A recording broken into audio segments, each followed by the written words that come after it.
Hey guys, welcome to another episode again of Period Sis. I'm super excited for this conversation today. It's an acronym that I fucked up in the email.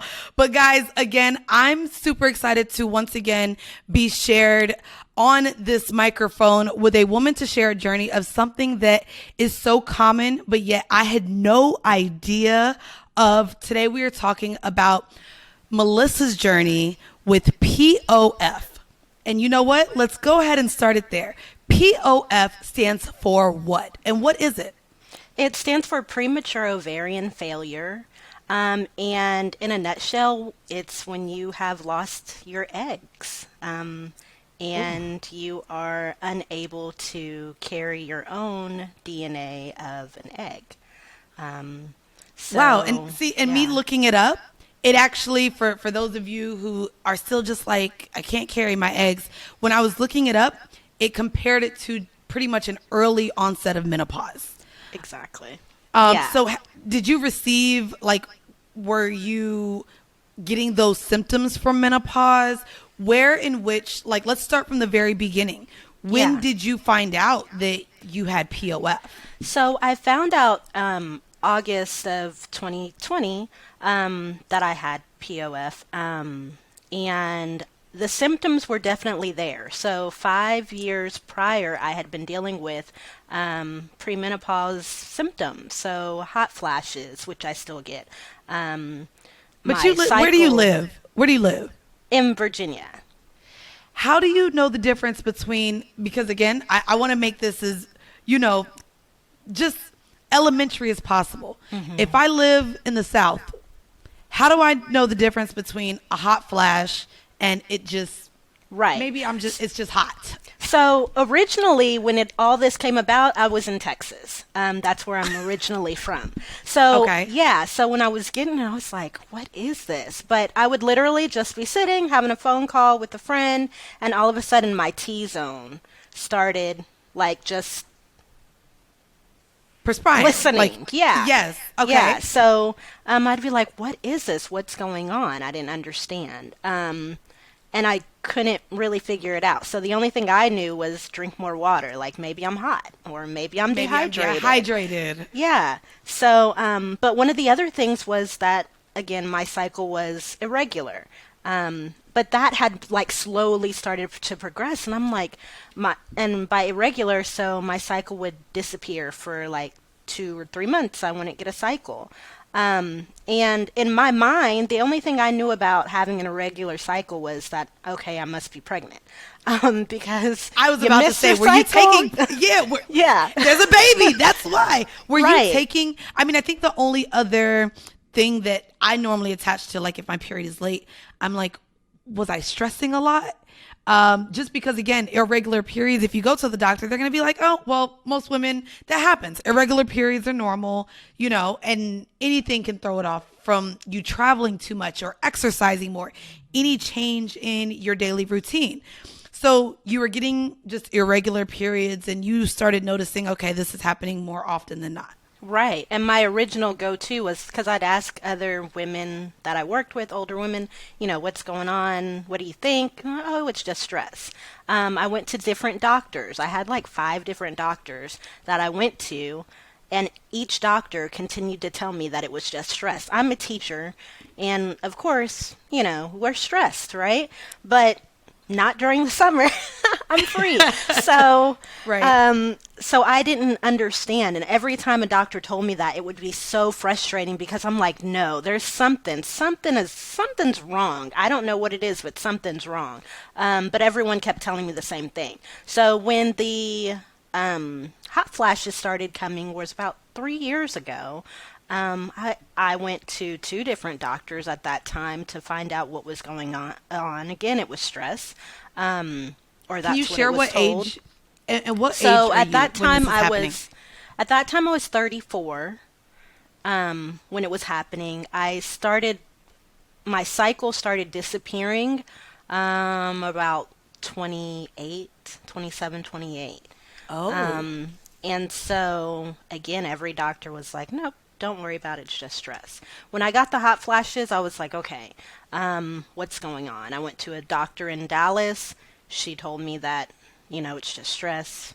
I went to another doctor, my best friend, her doctor in Oklahoma, and he started putting me on progesterone to induce my cycles and make them come.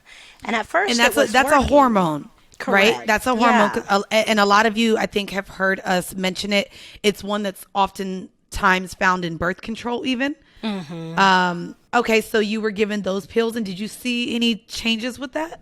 Well, yeah, just the side effects of progesterone, but it would work. For about a year, it worked. And then after that, it stopped working. And so I would literally every month on cue take the progesterone for 10 days, and then, the cycle would come. But it stopped coming. And the doctor told me, well, just come back, we'll give you a different pill. And if that one doesn't work, then we'll try something else. And if that one doesn't work, then we'll give you an ultrasound and see what's going on.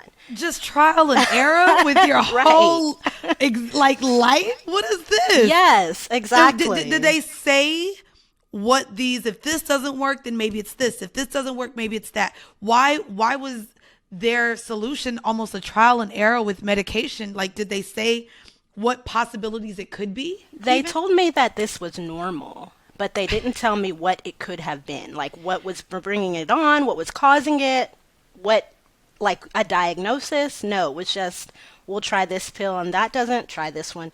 And I'm not really a huge pill taker. And so I just didn't want to do it. So I refused to. So I stopped taking the progesterone because it wasn't working.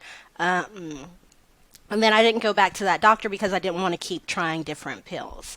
So my best friend got pregnant, I think around last April. And yep, that's about right.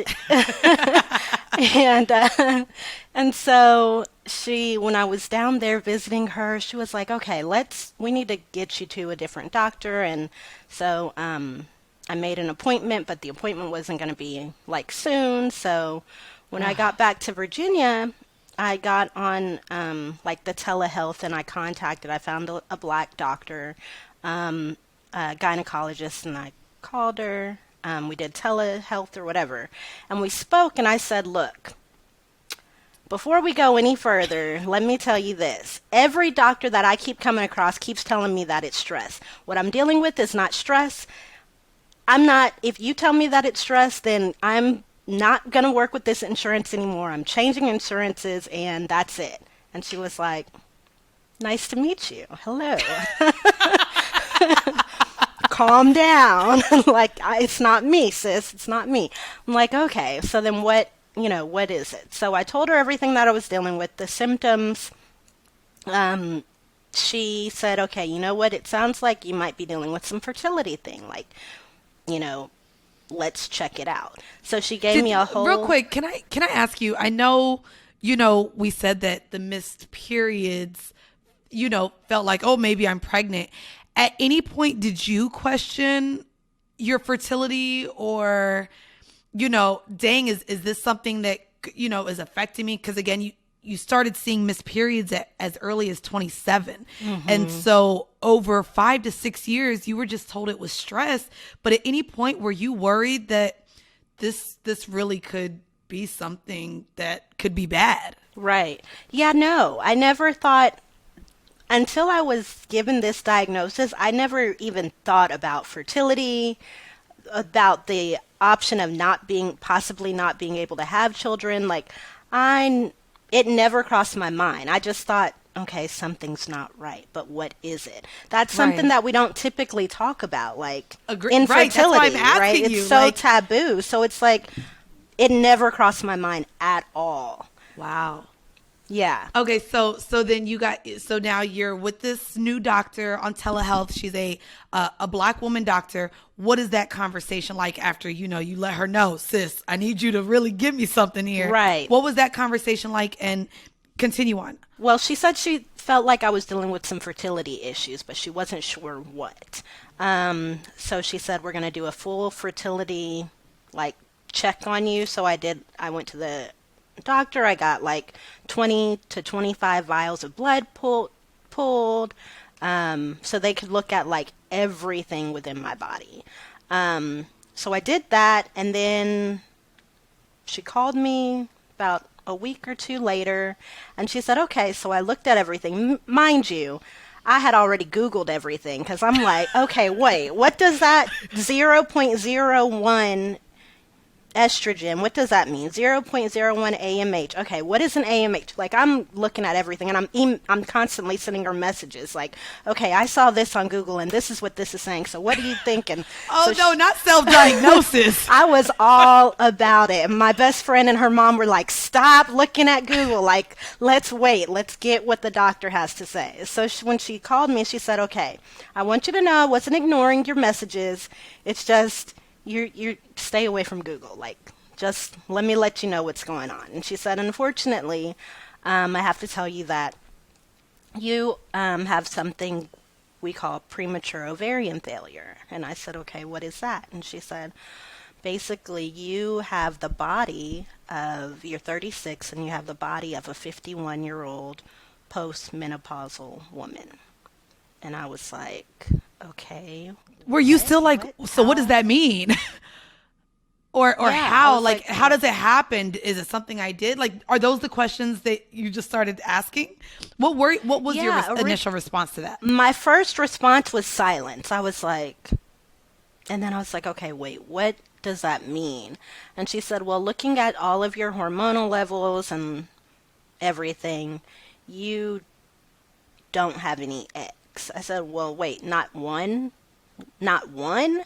And she said, unfortunately, you're in that 1 percentile of women who lose their eggs way sooner than, you're supposed to. I said, so wait, so what does that mean? What? I don't understand. And she said, the only way that you'll be able to have a child is through egg donation. And I just like, I lost it. I was like, don't have me crying. Stop, because I'm a crier. And this is also something, and again, I'll tell you, this is something I'm learning more about as far as our eggs, because my best friend just got diagnosed with breast cancer. Because of the hormonal therapy she's going to have to take, she has to freeze her eggs at 34. And so hearing what you're saying, the only option for you is to get an egg donor. You hearing that as a woman, how do you feel about that? And I also do want to have that conversation too, because that's something, again, I have no familiarity with. Yeah. What are those options looking like for you? How do you feel about having to go that route? Is that a route you want to go? Walk me through your emotions when she told you all of this. Yeah, I was at a loss for words. I was, I said, what? So there's nothing there, like nothing, like I won't be able to pass on anything of me. And she said, no.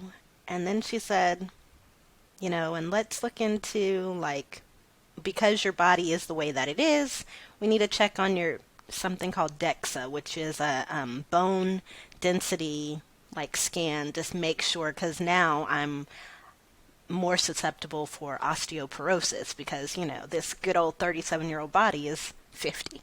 So so I had to. She was like, okay, but just soak it in, and we'll talk.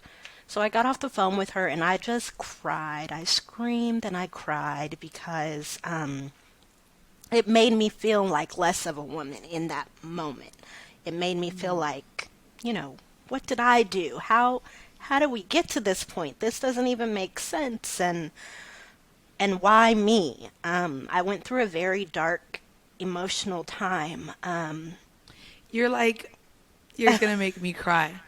And this is also, again, you saying this is why I want to cry, because there's so many men and women that shame women for not being mothers and have no idea, like, these type of things that women go through.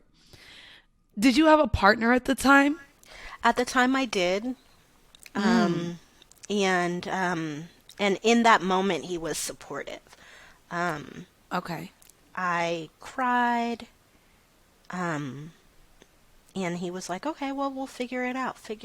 But it wasn't something that I could figure out. I would be in the restroom, like, and then with POF, you have all these, and just the understanding of, you have all these, like, different emotions, and, like, 1 minute everything's fine, and then, I see a woman walking down the street with her baby, and I'm just, like, crying, like, and then having this, I don't know why I'm crying, I don't know why I'm feeling this way, and then turn around the next day and get on the computer and virtually teach my kindergartners. And I thought, how all these years, I've almost been teaching for 10 years, and I'm taking care of all these other people's children, and I can't have my own, and these kids call me their school mom, and I can't have my own child calling me mom. It was hard. It was really hard. My best friend and her sister, they were both like, okay, you know what we'll do? We'll get your eggs. We'll give you our eggs. No worries. We got this, we got this. I messaged my doctor, and I was like, okay, well, would I be able, if I could do egg donation, would I be able to carry a child? So I came in, and she did like a uterus. Yes, to see if your cervix ultrasound. And everything can actually hold a baby, right? Right. And so I went and did that, and the nurse that I met was like, told me that her sister had gone through it, and that she became the surrogate for her sister, and she was telling me her stories. And then so fast forward, the results come out, and the doctor calls me, and she's like, okay, your uterus is good. If you find an egg donor, then you'll be good. And I'm like, oh, okay, great, yay, score one, there's a positive. Right. Right. All right, my uterus is good. And so my best friend and her sister were like, okay, we'll give you our eggs. But then you find out that, well, one, at the time, my best friend was pregnant. And so, there's a process. You can't give them, she's like, I'm already down here. They can go ahead and pull it out. I'm like, their doctors are like, wait, there's more to that than that. So no, you can't do that. And then so this whole, again, I feel like you have now learned what this process is. And so I am going to have questions here regarding what that process looks like for egg donors and what your doctors are telling you, especially being a Black woman. I just want to preface before we get into this journey with you, egg donation was something I found on Craigslist when I was in college trying to make money, not going to lie.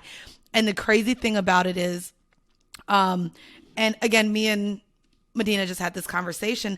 I said, listen, as Black women, they require a certain BMI, a height and weight. And mind you, I've been considered obese since I was a kid, just because I have hips, I have thighs, and so when I used to look to donate my eggs, there was so many things that pretty much just canceled me out that I think cancel a lot of Black women out. Just because of our genetics and what they consider almost the European standard. As far as, again, if you guys look at the BMI scale, right now I'm 5'1". I should weigh 110 pounds. And because I do not, I am considered obese. And because I'm considered obese, they don't want your eggs if you're obese. They don't want your eggs if you smoke. They don't want your eggs if you don't have a certain college level degree. They don't want it. And so if you guys look into this, again, just because of systemic oppression and everywhere I think the Black community is, it makes it that much harder for Black women to donate their eggs.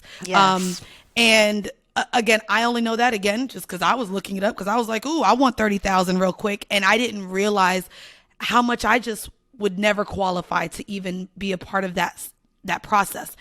So now your best friend is pregnant, so that's not an option. What about her sister, and what are the doctors telling you about what this process looks like for you to get an egg donor? Well, again, with the stipulation, so her sister is too old. She's to be able to donate. What is the age limit? I'm not for certain on it, but okay. I know I think I know it's like either your early 30s or right at 29. I feel like it's 18 to 29. Okay.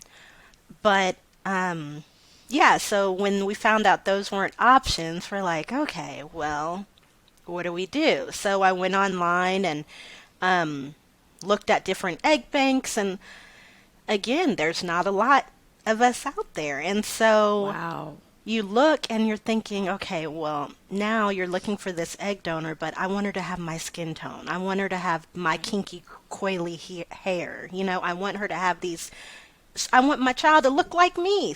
Of course. And there's very far and few in between. So there's that. And then you also have to look at the economic, financial part of it.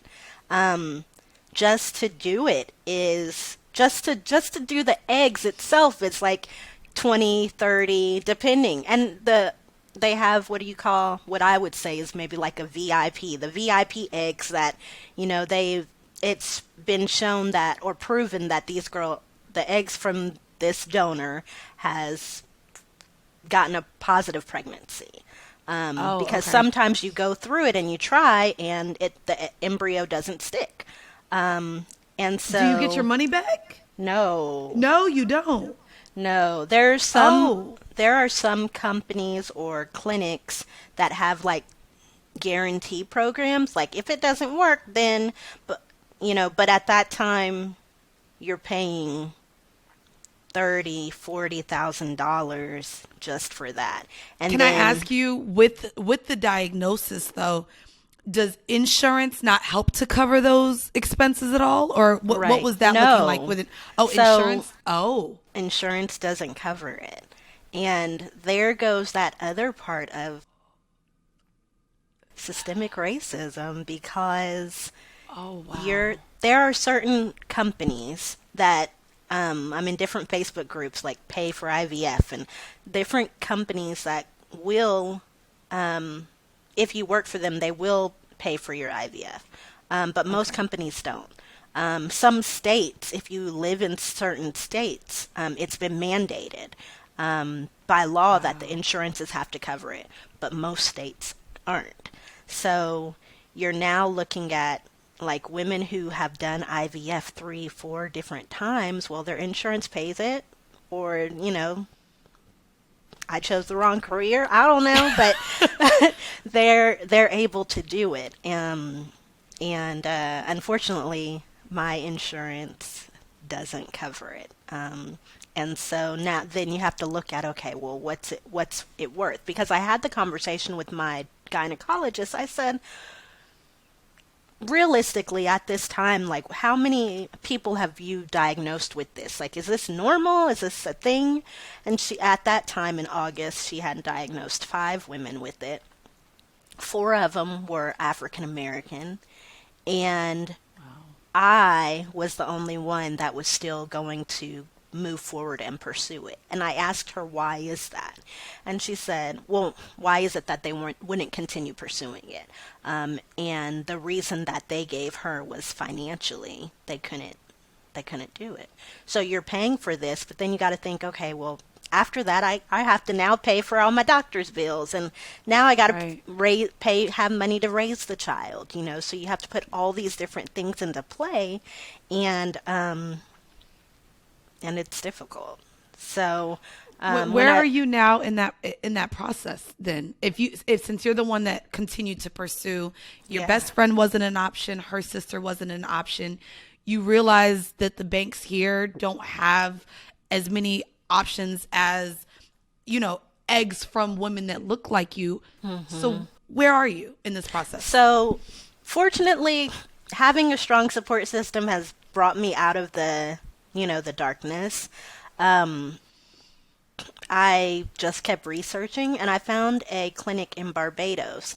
Actually, Kenya Moore went there to do her IVF. Wow. To have her baby. And I found that clinic, and financially, they are way less. So it's $14,000 versus $60,000 out here. And and they have more Afro-Caribbean looking women for egg donors. So they did find one egg donor, which is really hard to find, very rarely. Like, there's a wait process. It's a long wait process. But they did find an egg donor for me, so yay. Yay, right. So the pause is, one, financial, and two, I'm currently seeking a sperm donor as well. And so you're not in a relationship. No. Oh, wow. So now it's a double donor. It is. Yeah. Oh, wow. And what is that process like? Do you feel like it's been harder for the egg donor than the sperm donor? Have you started the sperm donor process at all? So I've started the sperm donor process, and actually it's been a lot harder for the sperm donor. I think if I wasn't doing the egg donor in Barbados, then I might have some difficulty in finding someone. The sperm donors, so they use banks that are here, and there are very few Black sperm donors. So really? So they have, out of the 4 clinics that they work with, the last time I looked was a couple of days ago, and out of all 4, I might find like 5 that meet what I need. So it's crazy because when you're with someone, you don't look into like, do you have, CMV? Are you CMV positive? Do you have, like, what is your medical history? Like, nobody sits and has these conversations. Right. But now that I'm looking for a sperm donor, I have a whole load of, okay, wow, this person doesn't have that. Okay, his mom had that, but his sister didn't, but he does. I mean, there's so many different boxes to check off or put away. So I have like a little notebook, and I have my pros and my cons. Donor 2, 3, 4, 5. Okay, he has this, but he has that. And then on top of that, now I'm having to determine, like, okay, now I'm looking at, okay, Latino as well as Black, because there's not a lot of Black donors. Okay, well, now I want one with at least curly hair. Well, I want him at least to be dark skinned so my baby can be brown. Like, you look at all these different factors, and it's so hard. It's hard.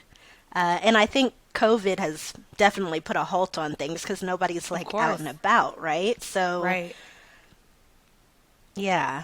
So I went to one, like a webinar with one of the banks, and I asked, like, when are y'all going to get some more Black donors? And so one of the things that they try to do, or are trying to do, is to go to some more HBCUs and, put it out there. Like, you can get some money out of this, guys, so it's great. But and the money for the men is a lot less than for eggs, of course. Definitely. But I'm not gonna lie, I had no idea that even the sperm banks, there was so little African Americans that were donating. Mm-hmm. Yeah. And then but just with the women egg donors, there are all these stipulations for men as well. And most of they have to be graduates, or yes. There's a lot. It's a lot. So then after you donate, like, I found one guy that I was like, yes.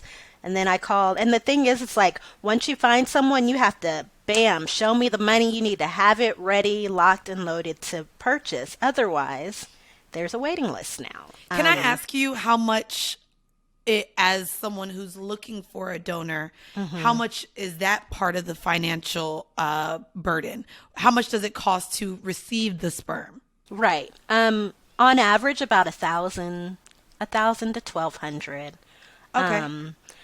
If they have proven success rates as far as pregnancy is concerned, you're on the higher end, versus those, if somebody who hasn't had any confirmed pregnancies, you could go further down to like $800, depending on the bank. Wow. Mm-hmm. Wow. Yeah. So this is going to be a long process for you. How how are you going to stay in high spirits with this, being that? And have you had someone make any uncomfortable or speak on your fertility without them knowing this? Or, do your family members say, hey, are you going to give us some grandkids? Or what has this conversation been had with your family members? And do they feel any shame from maybe asking you about children in the past? Right. No, for the most part, everyone has been very, supportive. I've had conversations with people that I would call like family, and I've had some uncomfortable conversations in which, because some people don't believe in IVF or they don't believe in the science of it. And I had one person tell me, well, maybe God just doesn't want you to have kids. Maybe you just weren't meant to have kids. And luckily for me, I'm way stronger than I was like almost a year ago. Because that probably would have cut me. I was about to say, what was your response to that person? Yeah, it was strong. And I let her know, in my opinion, that God is in the science.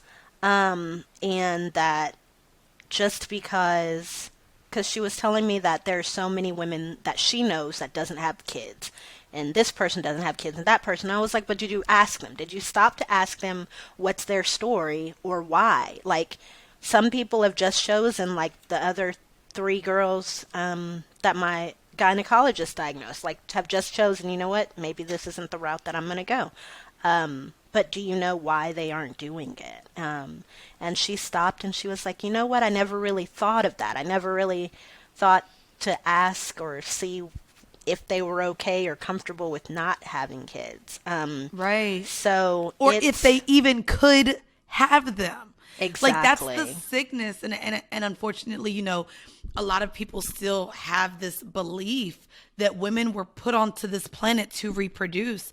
And so as women, when we don't have the ability to, we question ourselves, and society questions us as if, to question why we're here then, as if we can't bring anything else to the world. And it's sickening. I normally like to have our guests leave off with a tip.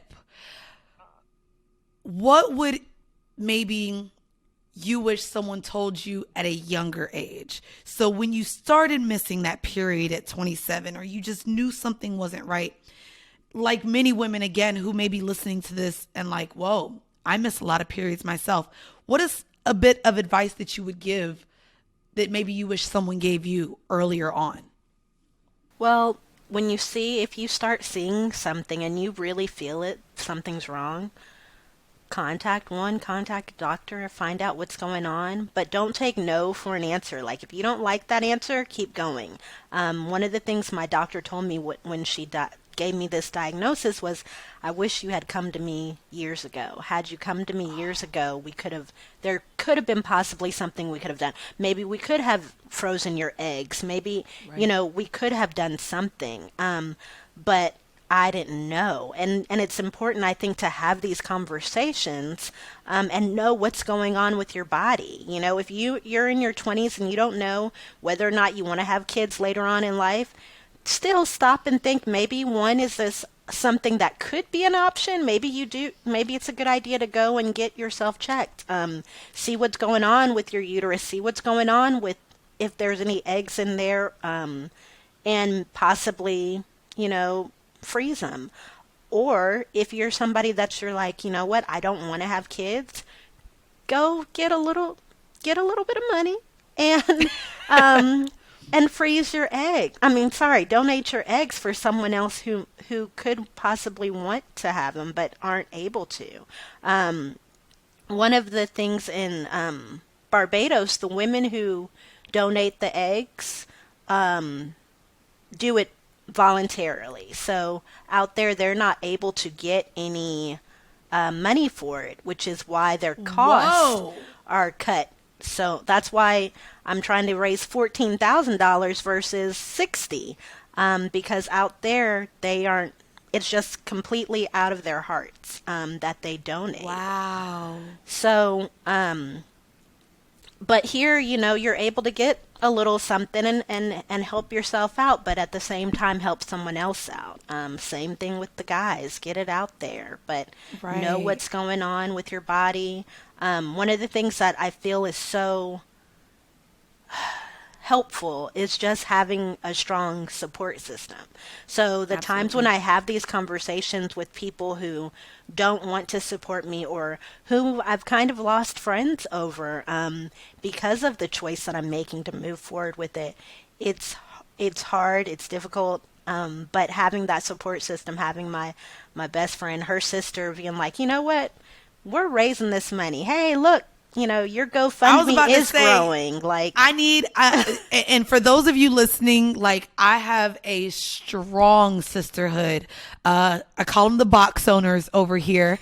But I definitely would love that GoFundMe, and I want to push it to as many women that I know on all of the platforms that I have. Because again, I mean, you brought tears to my eyes with your story, but it's so unfortunate that, like, again, because of how society views women, they don't take the courtesy of what a woman is really going through, And so the idea that, again, people throw out the fact, both women and men, well, you're not a mother yet. You wouldn't know. And it's just like, you don't even know that is an option for me. So, Melissa, I do see your strength. Again, we're both sitting here just crying at this point. But I have your number. I want to stay in touch with you. And we're going to help you raise this money. That's what we're going to do over here. So, guys, if you're listening to this episode, the GoFundMe link is going to be in the bio of this episode. And also stay tuned. I always drop stats and facts. I was sharing a little bit with you that I found. This is a lot more common than actually these doctors are making it seem. It's not just stress. Yeah. It's not regular to be irregular.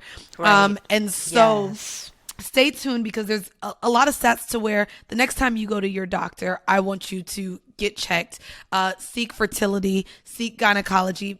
Don't just get tested for STDs. There's a lot that go on with women just being a woman. And I think that we need to normalize checking earlier on than being too late.